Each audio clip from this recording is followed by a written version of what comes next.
Quelle est la réalité des métiers du test dans le secteur numérique ? Dans Calisti, je vous propose de vulgariser toutes les questions liées à ces métiers, aussi bien pour les personnes qui démarrent dans le secteur, mais également pour des personnes plus expérimentées, et tout ça avec des invités incroyables qui partagent leur savoir et leurs expériences, parce qu'on gagne forcément à apprendre les uns des autres. Je m'appelle Nankeda, actuellement test lead dans une entreprise du service numérique, et je vous souhaite une excellente écoute.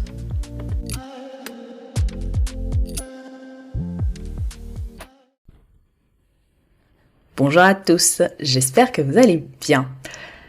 La formation professionnelle, c'est un gros sujet.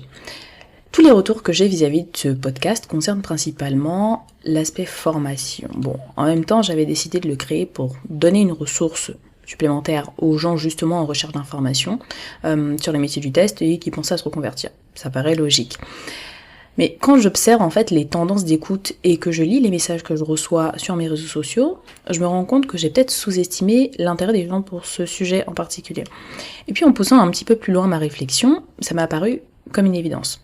Vous êtes probablement tombé sur une pub YouTube ou Instagram d'un infopreneur qui vous proposait une super formation pour changer de vie en quelques semaines, que ce soit sur l'immobilier, l'entrepreneuriat ou le marketing digital et j'en passe. Il y a eu une prolifération de ce type de contenu pendant le confinement. On est 3 ans plus tard et j'ai absolument pas l'impression que le soufflet soit retombé. Bon, pour l'immobilier, ça a peut-être été un peu freiné par la hausse des crédits et puis l'inflation, mais les contenus en fait n'ont jamais été aussi nombreux.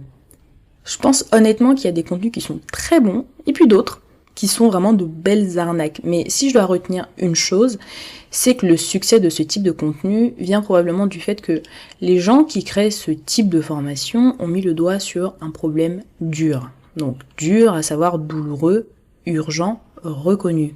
C'est un principe marketing sur lequel vont se baser pas mal d'entreprises avant de lancer un produit ou un service.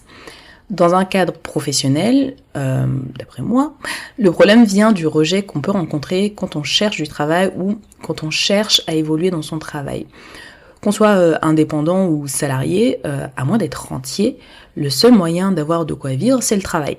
Et quand on s'arrête 2 secondes et qu'on réévalue ces situations, on réalise peut-être que si on veut avoir moins de rejet, plus de responsabilités, ou même d'autres responsabilités. On n'a pas tous envie de devenir manager, on n'a pas tous envie de devenir dirigeant d'une boîte du CAC 40, mais si on a un petit peu d'ambition et qu'on veut améliorer sa vie professionnelle, et si on veut gagner plus d'argent, va nous falloir plus de compétences. Évidemment, c'est possible d'être très content de là où on est professionnellement, mais malheureusement, on est tous des êtres humains et on a régulièrement besoin de changement et d'évolution parce qu'on est des êtres changeants par définition.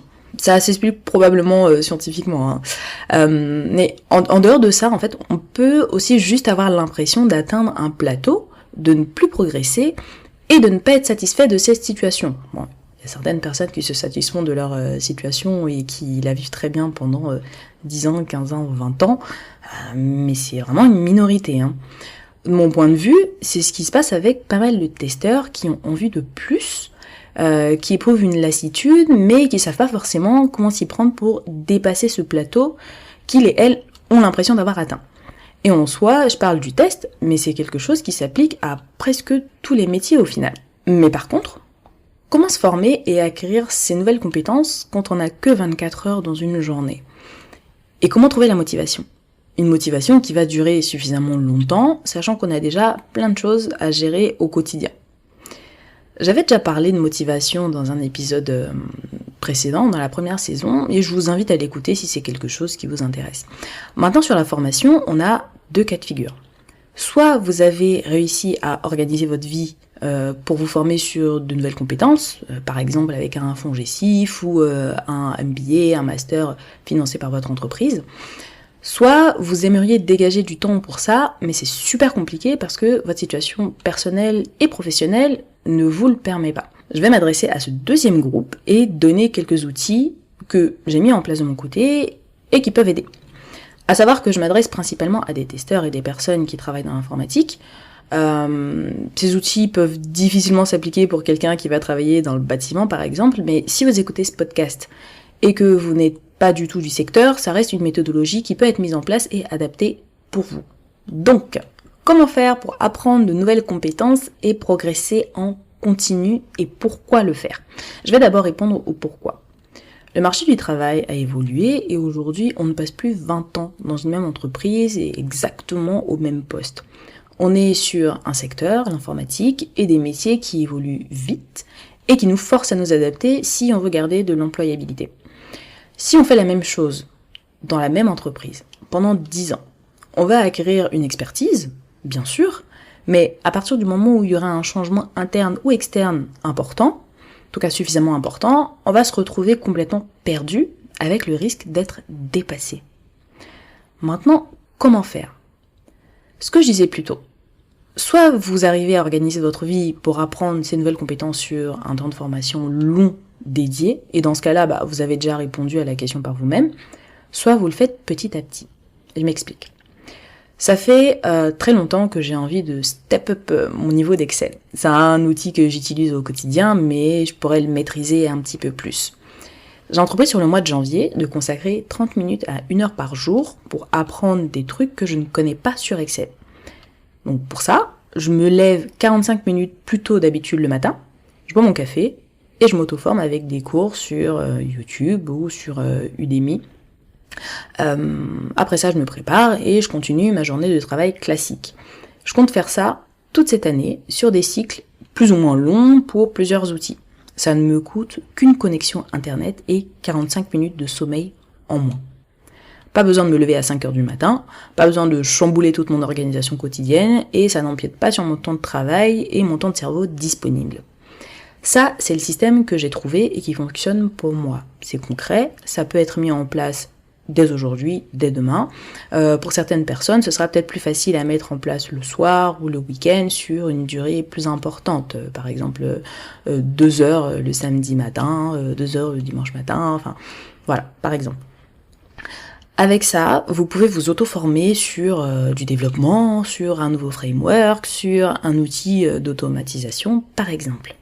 La deuxième astuce, c'est d'aller voir votre manager ou responsable et de lui expliquer que vous aimeriez vous former sur tel ou tel outil, à condition que ça ait un intérêt pour l'entreprise.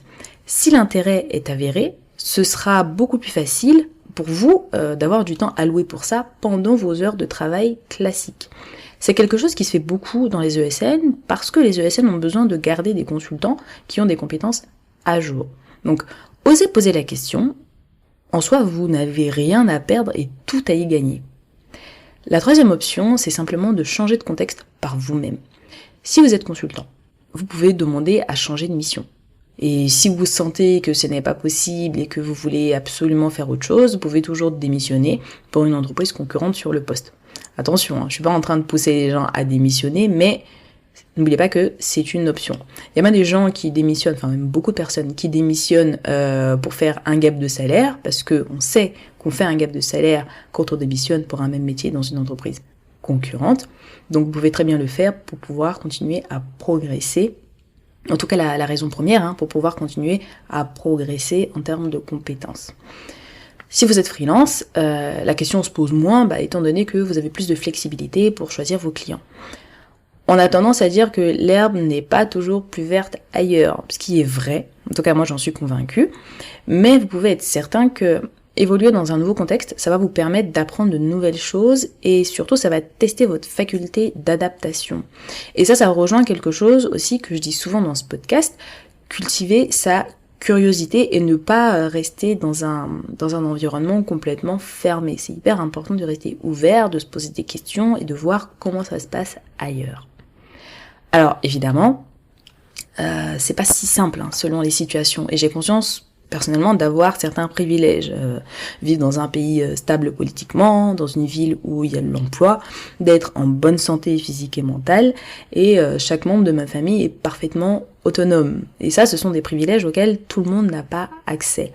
En plus, j'ai pas encore d'enfants, ce qui fait que j'ai plus de temps disponible que, par défaut, ceux qui ont des enfants.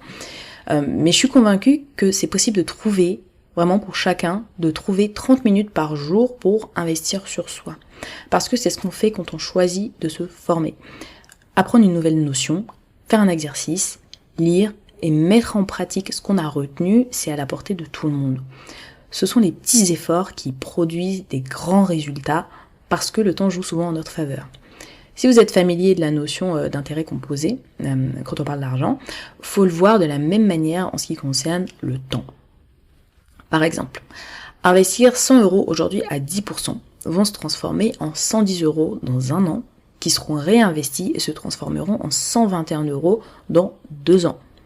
Puis 133 dans 3 ans, et ainsi de suite jusqu'à atteindre 265 € dans 10 ans. Alors que le capital de départ n'aura été que de 100 €. Et se former régulièrement, ça va avoir exactement le même effet, si ce n'est que ce sera peut-être plus rapide. Faire un petit peu de temps en temps va permettre de cumuler des connaissances et des compétences qui amèneront à plus de curiosité, plus de connaissances, plus de compétences, plus de finesse, plus d'expertise, etc., etc. Et tout ça, ça fait une boucle vertueuse. En tout cas, c'est ce que je crois aujourd'hui. Peut-être que j'aurai changé d'avis dans 10 ans, on verra quand on y sera. Si vous êtes arrivé jusqu'ici, merci beaucoup. J'espère que cet épisode vous aura donné quelques outils, quelques pistes de réflexion. Et on se retrouve dans 15 jours avec une invitée avec qui on parlera de cybersécurité. Si cet épisode vous a plu, vous me feriez super plaisir en envoyant à 1, 2 ou 3 personnes intéressées par le sujet. Le bouche à oreille est la meilleure manière de faire connaître un podcast, surtout si le contenu vous apporte de la valeur.